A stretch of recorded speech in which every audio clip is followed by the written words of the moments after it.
Fear is an art, and few games master it like those that plunge you into darkness and leave the door open to the unknown. Whether it's haunted mansions, endless hallways, or abandoned asylums, horror in games goes far beyond cheap scares.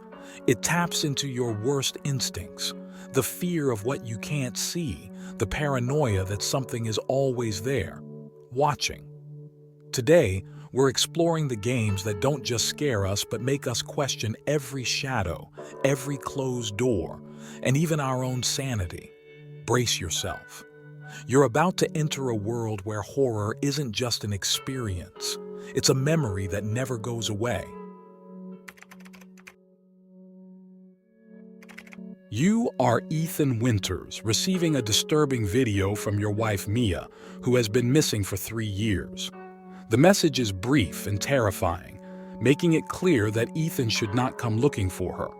Ignoring the warning, he travels to a derelict plantation in rural Louisiana, where he finds a decaying mansion shrouded in mist and secrets.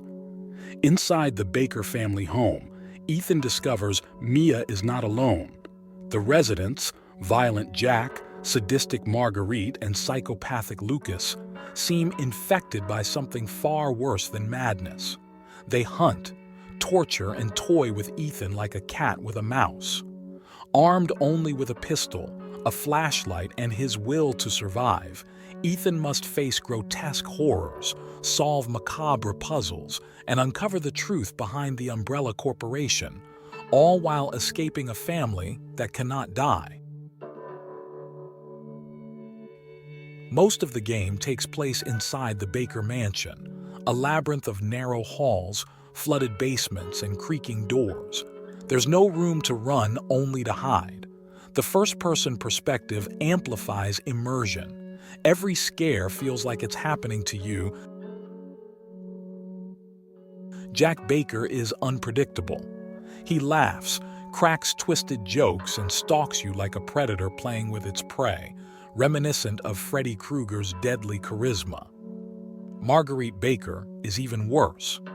Her slow transformation into a spider-like monstrosity is deeply unsettling. They talk, hunt, and seem invincible, creating a relentless sense of despair.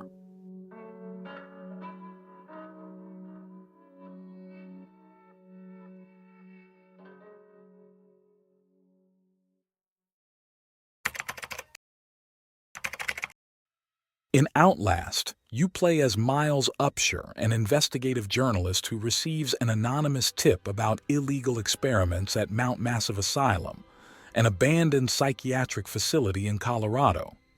Driven by curiosity, he breaks in, only to discover that the patients, victims of horrific experiments conducted by the Murkoff Corporation, have been transformed into violent, deranged creatures. In Outlast, you are completely defenseless. No guns, knives, or magic, just a camcorder and your legs. This powerlessness creates pure, primal fear. You don't fight, you run. And when the enemy is inches away, all you can do is scream. Mount Massive Asylum isn't just a setting, it's a character. Every sound, every document, every distant scream tells a story of horrific experiments.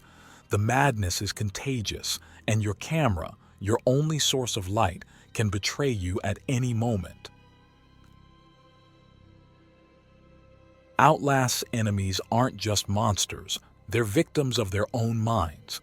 From Father Martin's religious fanaticism to Dr. Traeger's sadistic pleasure and Chris Walker's relentless pursuit, they don't follow predictable patterns, and that's what makes them terrifying.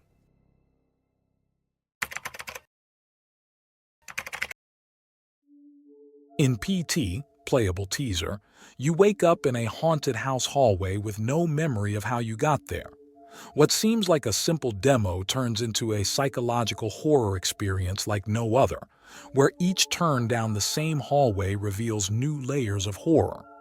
As you explore the environment, uncovering clues and solving disturbing puzzles, a dark story begins to unfold. A man who murdered his family is now being tormented by a supernatural entity. The house changes with each loop, becoming increasingly distorted with sounds of crying, laughter, and ghostly footsteps ratcheting up the tension. The house feels alive, groaning and warping when you least expect it. Cramped spaces, pitch-black darkness, and the sense of walls closing in. No windows, no exits, just the hallway and pure terror. Lisa isn't a typical enemy. She torments you. First, she appears fleetingly, in the bathroom behind a door. Then, she follows in silence, until you turn the camera and she's inches from your face.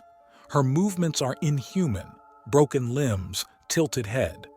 Her whispers are a mix of agony and rage. Her jump scare is one of the most brutal ever made.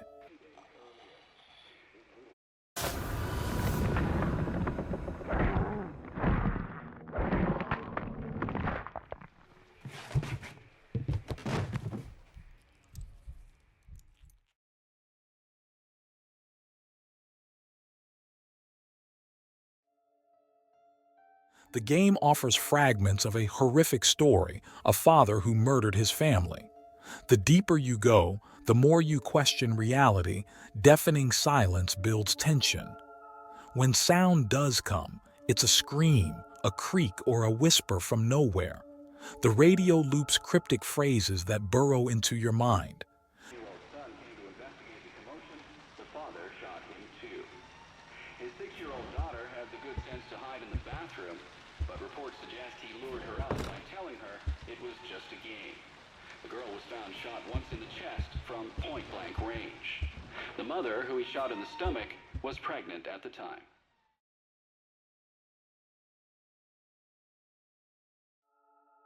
You sense something staring even when alone. Shadows flicker at the edge of the screen. Sometimes the camera glitches, as if something won't let you look away. Objects move when you're not looking. Mirrors reflect things that shouldn't exist. The hallway repeats, but never the same way. Fear of the unknown. You never know what's next. Helplessness. No weapons, no defense, just run and hide. Guilt. The backstory, domestic violence, insanity, terrifies because it's real. PT isn't a game. It's your worst nightmare given form. It doesn't attack with obvious monsters. It poisons your mind with fears that linger long after you quit. And the worst part? Lisa is still there, waiting,